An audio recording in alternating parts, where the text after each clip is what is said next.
آج حقوق العباد سے ہم بہت غافل ہیں۔ دیکھیے اللہ کے یہاں میری اور آپ کی جو کامیابی ہے فضل سے ہے، لیکن یاد رکھنا عبادات کے معاملے میں حقوق اللہ جو ہیں، حقوق اللہ کے معاملے میں تو فضل ہے، لیکن حقوق العباد کے معاملے میں اللہ کی طرف سے عدل ہے۔ جہاں تک حقوق اللہ کا تعلق ہے، آپ نماز نہیں پڑھ رہے ہیں، اللہ چاہیں تو آپ کو بغیر نماز کے بھی جنت میں بھیج دیں، یہ اس کا اور آپ کا معاملہ ہے، لیکن یہ مت سوچیں کہ ہمیں پڑھنی نہیں ہے۔ تارک نماز بہت بڑا گناہ ہے۔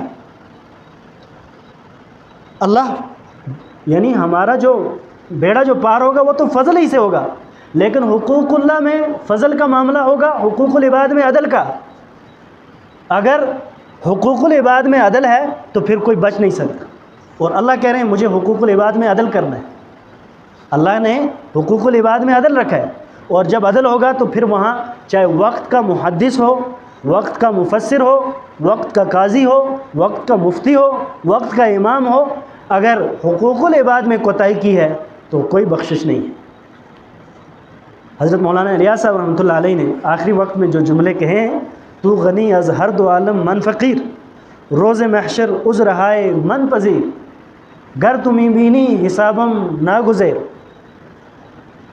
اگر تیرا یہاں یہ ضابطہ ہے اور اللہ کے یہاں یہ ضابطہ ہے، حساب و کتاب ہونا ہے، تو یہ کہہ رہے ہیں کہ پھر از نگاہ مصطفیٰ پنہا بغیر، تو پھر پیغمبر اسلام صلی اللہ علیہ وسلم کی نگاہوں سے اوجھل کر کے اللہ میرا حساب لینا، ان کے سامنے نہیں لینا، کہیں ان کو تکلیف نہ ہو جائے۔ تو حقوق العباد میں کوئی بھی نہیں بچ سکتا، اس لیے کوشش کریں۔ آج حقوق العباد میں بہت کوتاہی ہوتی ہے۔ حدیث نبی علیہ السلام نے، حالانکہ پہلا دور کیسا تھا، وہ ہر آدمی اس کوشش میں رہتا تھا کہ میں دوسرے کا حق ادا کروں، مجھ سے کوئی کوتاہی نہ ہو۔ دوسرے کی یہ کوشش رہتی تھی کہ میری طرف کسی کا کوئی حق نہ رہے، میں اس کا حق ادا کروں۔ اس میں آپس میں لڑائیاں ہوا کرتی تھی۔ آج لڑائیاں ہو رہی ہیں حقوق العباد کو پامال کرنے میں، حقوق العباد کو چھیننے میں لڑائیاں ہو رہی ہیں، ادا کرنے میں نہیں۔ ایک دور تھا حقوق العباد کو ادا کرنے میں آپس میں لڑائی ہو رہی ہے۔ نبی علیہ السلام نے صحابہ کے سامنے بنی اسرائیل کا ایک واقعہ سنایا کہ ایک آدمی نے کسی کو اپنی زمین کا ٹکڑا بیچ دیا، ایک حصہ۔ اب جو خریدار تھا جس نے وہ زمین لی، جب وہ اس میں ہل جوتنے کے لیے گیا، کاشتکاری کرنے کے لیے گیا، تو جو ہی اس کو کھودنے لگا تو وہاں سے ایک گھڑا نکل آیا۔ وہ گھڑا کس کا تھا؟ مٹکے پہلے رکھتے ہوتے اصل پہلے زمانے میں، تو مٹکا نکلتا وہ سونے دا سا پورا۔ اب اس نے سوچا یہ زمین تو میں نے اس سے خریدی ہے، لیکن یہ مٹکا تو نہیں خریدا۔ وہ پورا گھڑا اٹھا کر سونے کا مٹکا لا کر اس کے سامنے رکھا، جناب میں نے آپ سے آپ کی زمین خریدی ہے، یہ مٹکا نہیں خریدا ہے، لہٰذا یہ آپ کا ہے، یہ لے لو۔ وہ کہنے لگا نہیں جناب میں نے آپ کو زمین بیچ دی ہے، اب اس زمین میں جو بھی نکلے وہ آپ کا ہے، میں یہ نہیں لوں گا۔ اسی آج کدے کوشش کرتے ہیں کہ دو ایک ہاتھ بنا اتنا ہی جلا ہے نا، جس لیے اسی کہا کپتے ہیں اس لیے بھی کوشش یہی رہتی ہے کہ کوئی پرانی جو دو چون دکھے نال کہیں نہیں ہوتا۔ ہمارے ایک ہیں وہ بیچارے، ان کو جن کی وہ رکھ ہے ڈوگی ہے، جتنا مرضی ہے اپنی گاں بکری کھڑ کر لینا، وہ آتے نہیں پرواہ چل رہا ہے جو۔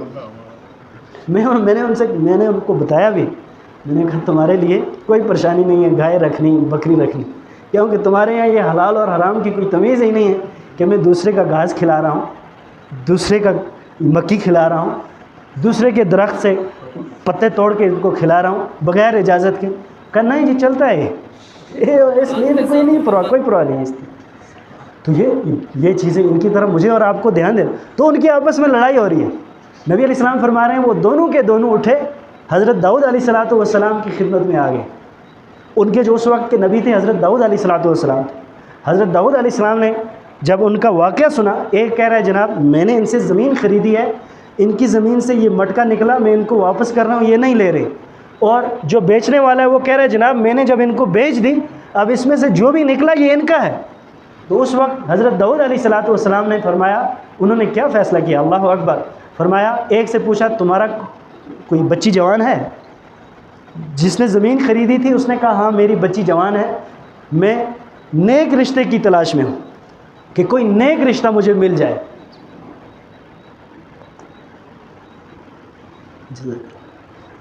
کہا اچھا. جس نے زمین بیچی تھی اس سے پوچھا تمہاری کوئی اولاد ہے؟ اس نے کہا جی ہاں میرے یہاں ایک بیٹا ہے، میں بہت پریشان ہوں اور نیک رشتے کی تلاش میں ہوں کہ کوئی اچھا گھرانہ مل جائے کہ میں اپنے بیٹے کا رشتہ کروں. داؤد علیہ الصلوۃ والسلام نے فرمایا اٹھو. جس نے زمین بیچی تھی اس کا بیٹا تھا اور جس نے زمین خریدی تھی اس کی بیٹی تھی. دونوں کا آپس میں پڑھایا نکاح. کہا یہ جتنا بھی مال ہے یہ میاں بیوی کو یعنی بیٹی کو